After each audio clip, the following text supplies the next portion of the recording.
Hello po mga ka-agri, share ko po dito ang diwa namin sa AgriLink.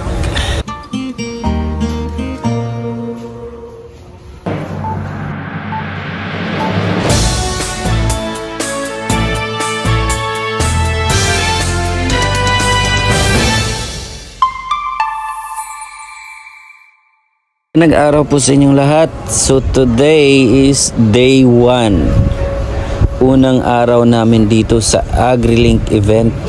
AgriLink 2023 dito po sa World Trade Center. October 5, 2023. So sa ngayon, pagbungad po namin dito. Ayan. So merong opening dito. Dahil first day, of course, merong ceremony bago po magsisimula yung event ng AgriLink. Meron po tayong mga guest dito. Andito po ang ating Senator Cynthia Villar. Kasama rin po ang mga chairman or staff or officer or mga official ng AgriLink at Department of Agriculture. So ang daming tao, first day po kasi, at makikita nyo po dito marami po tayong mga bisita. Kasama na rin po dito yung iba't ibang mga sektor, agriculture dito sa Pilipinas at iba pong mga international companies at supplier ng mga kumpanya dito sa Pilipinas. AgriLink, Aqualink, and Foodlink. So sa video na ito, dito po yung guest natin at yung chairman ng AgriLink. Siya po yung nag-introduce dito sa ating guest. And of course, dahil sa dami ng tao ngayon dito, lumabas lang ako dahil actually meron tayong client na magpapademo po sana from Capiz pa po ito. So susunduin ko sana sila sa labas dahil hindi pa po nila alam kung paano pumasok dito sa AgriLink. So I just want to guide them for registration. Kaya lang paglabas ko dito sa entrance, ang daming tao, ang daming nabubungad. So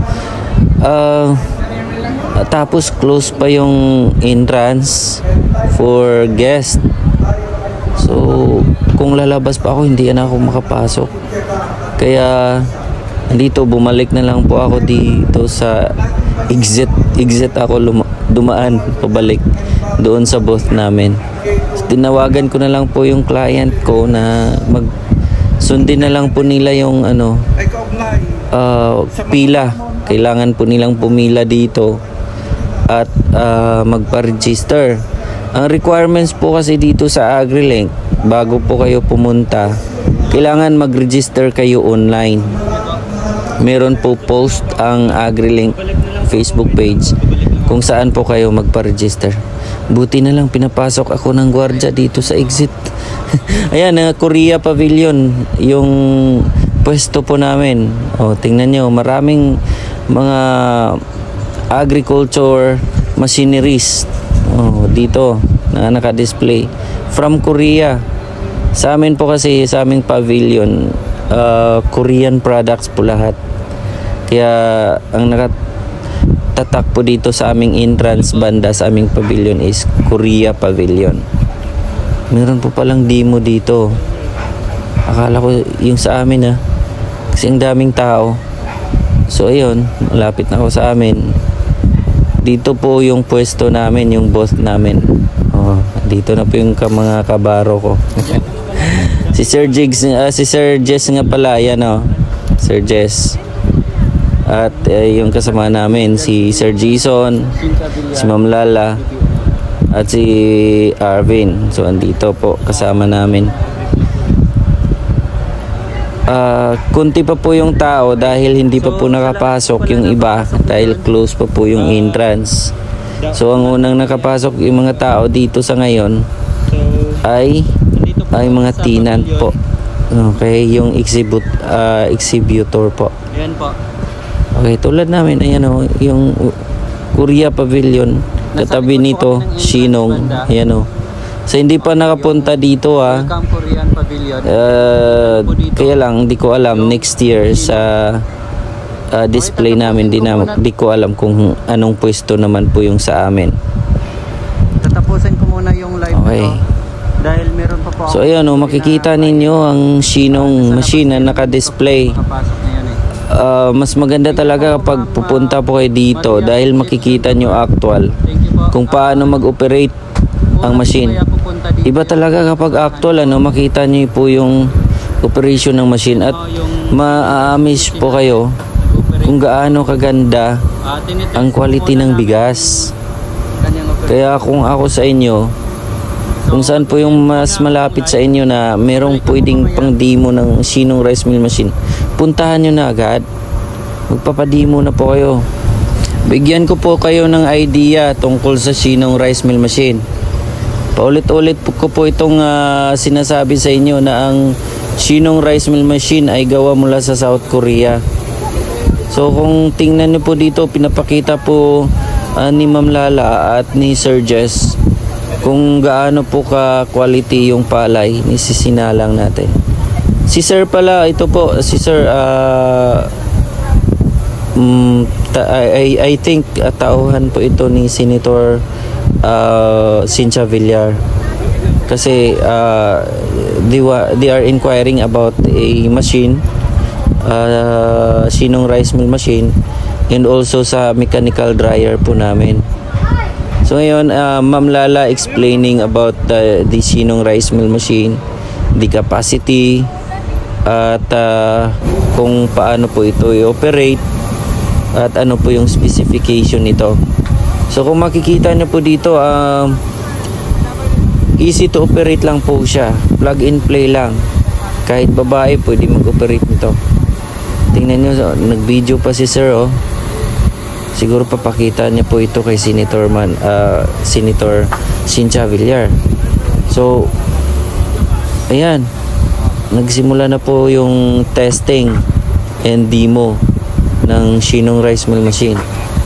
First demo of the day. Ayan. First day and first demo of the day during AgriLink 2023 sa World Trade Center. So, ganito po kapatok at viral ang ating machine na Shinong rice mill machine. Alam nyo, kahit pangit na yung palay, kayang-kaya pa rin ito papuputiin. Napakaganda ang quality. Maraming na-miss kanina actually sa demo namin at sa operation ng machine. Napakaganda po yung quality. And then kami naman po ay nagsishare din po kami sa mga guest na dumadaan dito. Nagbibigay po kami ng mga flyers and we are explaining about the machine. At dahil wala pa pong bisita, wala pa pong nakapasok, naglibot muna ako sa katabi naming booth. Ito, akala nyo plastic to, totoong bill paper ito. Giant nga lang. At ito yung mga litos, dahil kasama po namin dito yung Aqua Link. Ayan, of course meron po din po mga display ng mga aquaculture. So ito po yung plant nila, higanting gulay. Makikita nyo dito yung mga pidada, napakalaki. Pidada sa amin yan, tawag at saka yung bell pepper, yun, yung pataas at saka yung pabilog. Ito yung pataas naman para siyang paitan, pero pidada pa rin po yan, giant nga lang. Gusto kong magtanim nito sa bahay. Sa mga mahilig dyan magtanim ng mga gulay, pwede po kayong bumisita dito, makikita nyo po yung mga tanim nila. Marami po kayong makukuha na mga ideas dito. Totoo po yan, hindi yan plastic, legit po yan. Totoong gulay po talaga, totoong tanim po yan. Makikita nyo may lupa pa, ayan.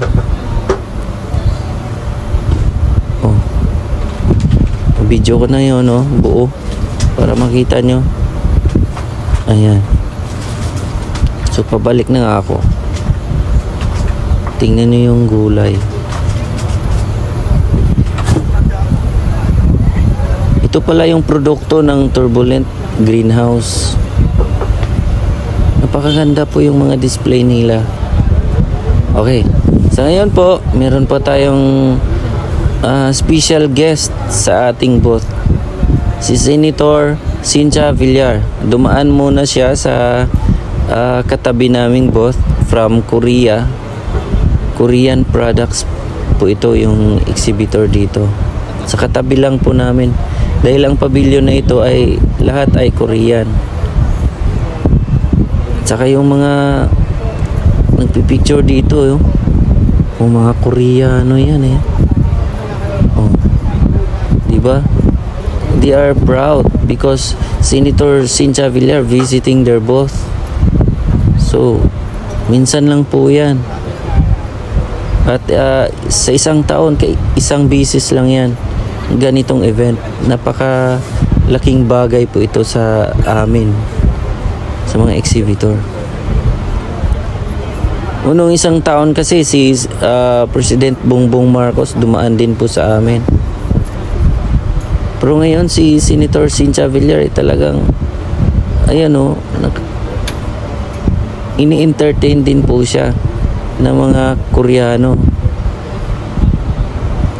Actually, malaking tulong ito dito sa atin, especially sa mga farmers, mga local farmers. Ito yung mga in-exhibit. And then, nakikita niyo po kanina yung nag-demo kami.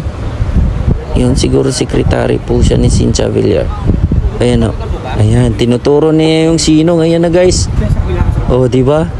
Oh, kaya lang, pinapaalis ako ng mga cameraman dito. So, ayan na nga. Oh, dinidemo na, in-explain na po ng mga kasamahan namin. Ni-demo po ni Sir Jess at ni Ma'am Lala yung machine. Ayan na, pinapakita na ni Sir Jess ang quality ng bigas, yung output, at in-explain po ito ni Sir. So ayan na nga, kahit sino maamis talaga sa ganda ng quality ng bigas at output capacity, output quality ng Shinong Rice Mill Machine. Ayan naman, panoorin nyo po. Senator Cynthia Villar, panoorin nyo po yung vlog ko dito sa YouTube at sa Facebook about Shinong Rice Mill Machine. Talagang maa-amaze po talaga kayo. O, tingnan nyo nga easy to operate, plug and play lang po siya. Sa lahat ng mga local farmers natin, nako, the best na investment po itong Shinong Rice Mill Machine. Portable lang po siya at hindi na kailangan ng 3-phase transformer. Thank you po, Senator Cynthia Villar, sa pagbisita sa aming Shinong booth dito sa World Trade Center. Ayan na. Ganun, yun lang yun, pero we are so proud of that because bumisita po si Senator sa amin. So ayan, thank you Sir Jess at Ma'am Lala sa pag-explain tungkol sa Shinong Rice Mill Machine. At ayan na nga made in South Korea. Hindi yan made in China, kundi made in South Korea po talaga yan. Lahat ng mga spare parts ay gawa mula South Korea, kaya tested and proven na po siya na matibay at talagang maaasahan. Andito na naman po yung kanina, yung sinundo ko sa entrance. Ayan na, andito na po sila ni si Sir Nunoy. Ayan, from Capiz po yan, namasahe ng eroplano mula Capiz, mula Iloilo papuntang Maynila. Kasama po si Ma'am, yung misis po niya. So ayan, nag-demo na po kami. Si Sir Jess po yung nag-demo. At in-explain po namin kung gaano po kapino yung dara. At yung quality ng bigas. Napakaganda po.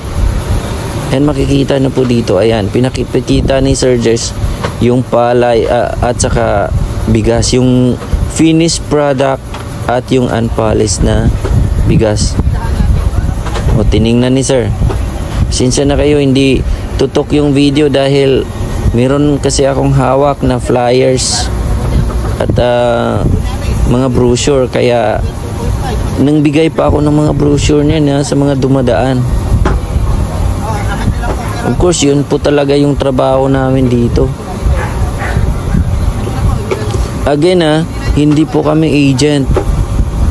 We are employee of Sinong and VSC Agricultural Machineries dito sa Pilipinas. Hindi po kami ahinti na nagbibinta lang. Actually, we are giving a services. We are giving a service.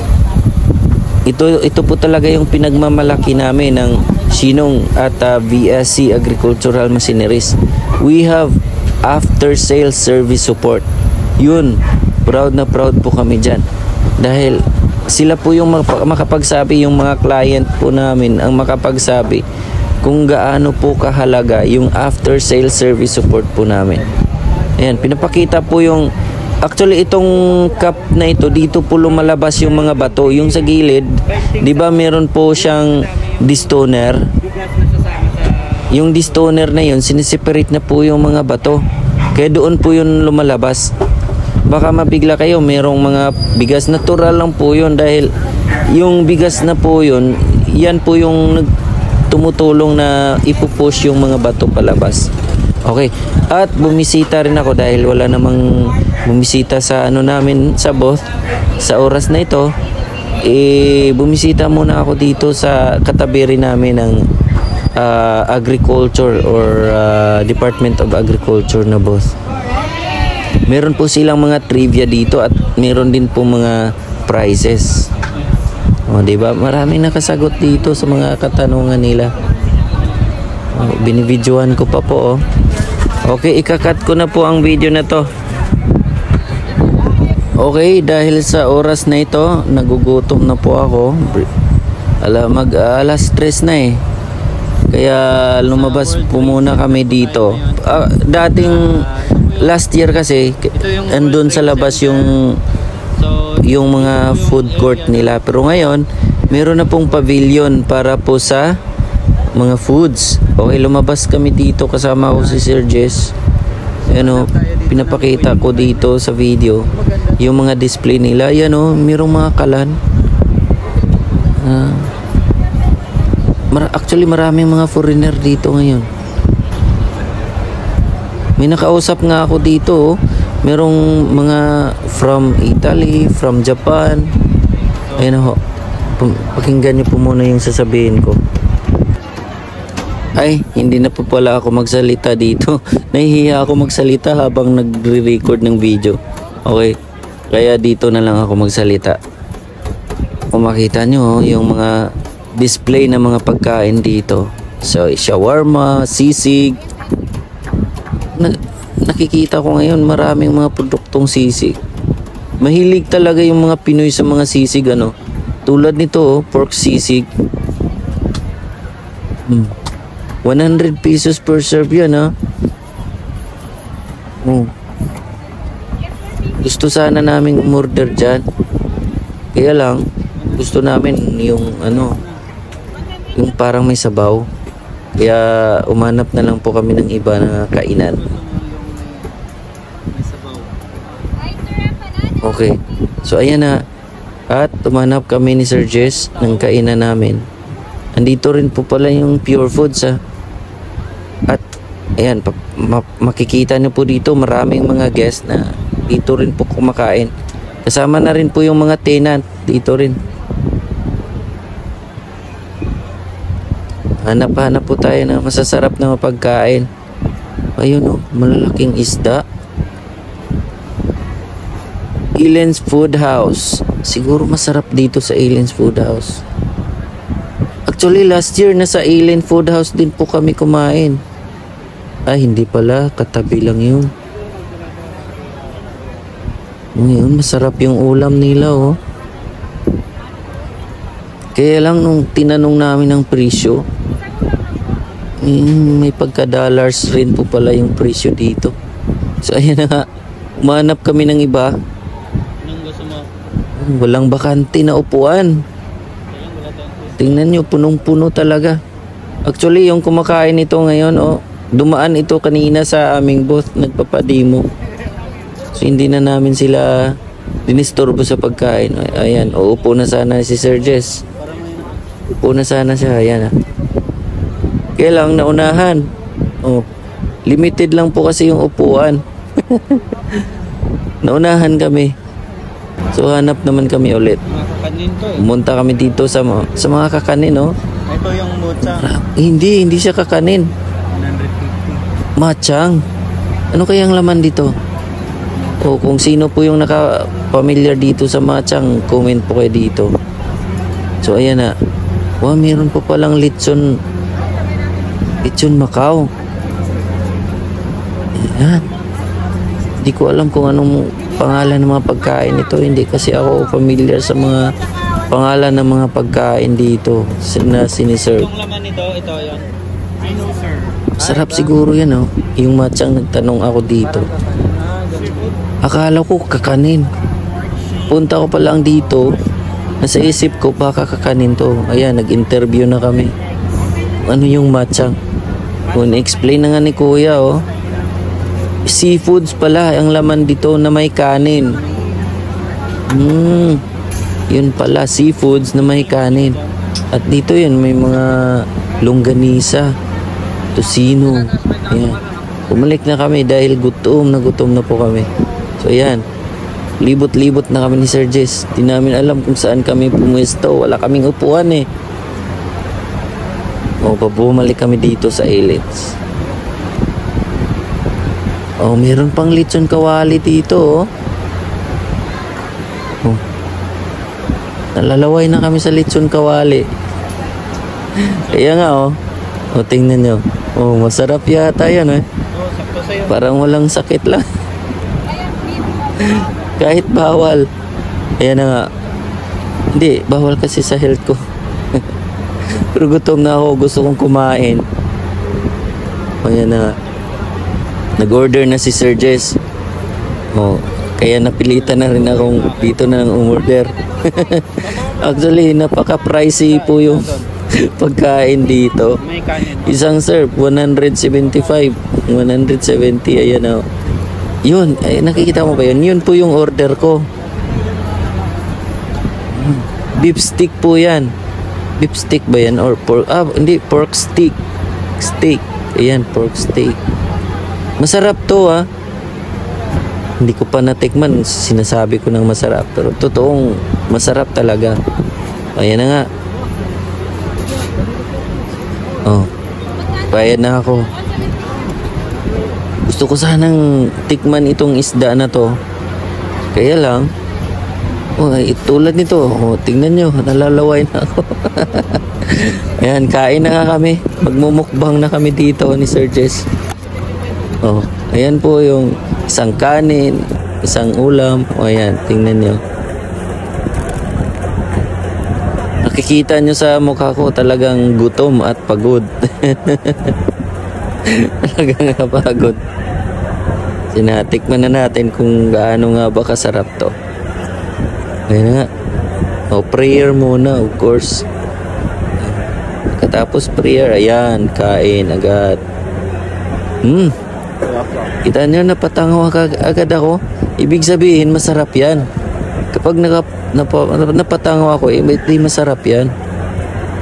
Talagang masarap. Ayan, napa-approve pa nga tayo eh. So, okay. Dito, meron ng demo. Pagkatapos namin kumain, tumaan kami dito sa merong nag-demo ng Magicalan. Ano ba yan? Magicalan. Di ko alam kung anong pangalan yun, pero tiningnan ko muna. Ayan dahil break time namin. So, naglibot muna ako dito ng saglit. Ayan. Maraming agricultural products dito. Di ko alam kung anong pangalan nito pero kung familiar kayo dito, kayo na po bahala mag-comment. Marami talagang tao dito sa World Trade Center. the best time talaga na bumisita dito sa World Trade Center every October. First week of October yun. AgriLink event po yan. Dito sa World Trade Center. Ano ho ba yung mga advantage kapag bibisita po kayo dito? Una po, kapag mayroon po kayong plano or nagbabalak pa lang po na magkaroon ng mga agricultural machineries, upgrading of your agricultural machineries, rice mill machines, lahat po na mga products na para po sa agriculture, agribusiness.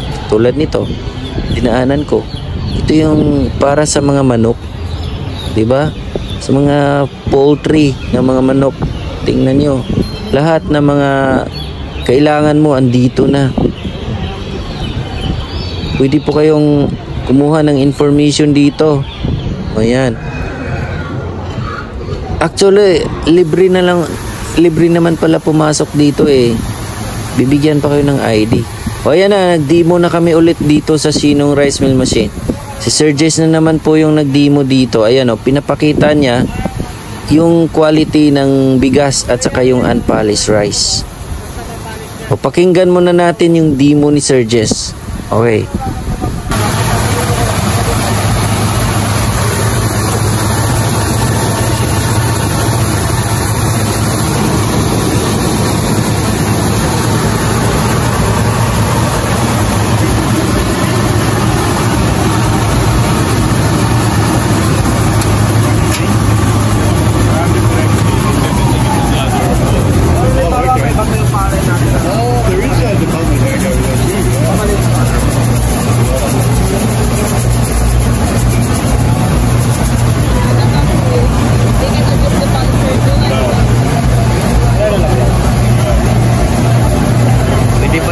Kahit may mga bato.